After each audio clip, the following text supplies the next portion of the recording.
Nora had never meant to notice Elise. She was only supposed to be another face in the bakery downstairs, just a girl with flour on her wrists and crescent moons of dough beneath her fingernails.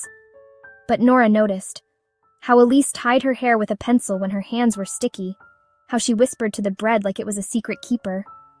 Nora noticed, and once noticed, she could not unsee. It felt dangerous, this noticing.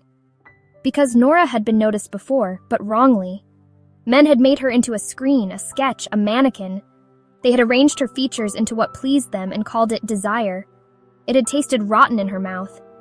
But Elise looked at her as though Nora were opaque, whole, unreachable, and still worth looking at. Elise never rearranged her.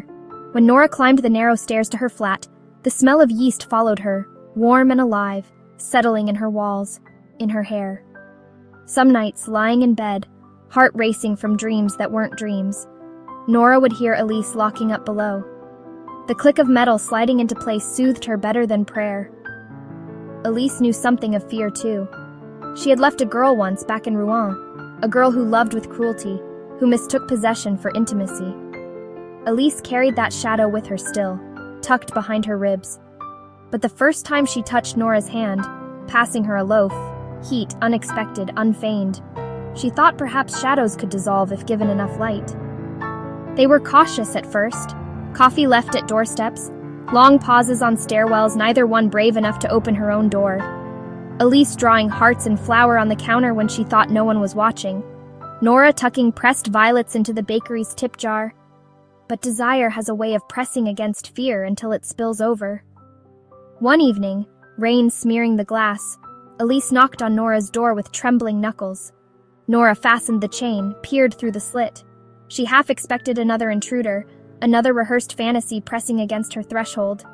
But it was Elise, wet hair plastered to her forehead, clutching a basket of still warm bread like an offering. Nora opened the door. The kitchen light hummed. The bread steamed between them. Elise reached tentative and brushed a crumb from Nora's lip. And Nora didn't dry gag this time, didn't shrink. The touch landed whole, respectful, real. Later, when they kissed, Nora could taste the yeast and the salt and the truth of it. Not spoiled milk, not stale noodles, not projections, but bread, risen and shared. And in that moment she knew. She had not been rearranged. She had been seen.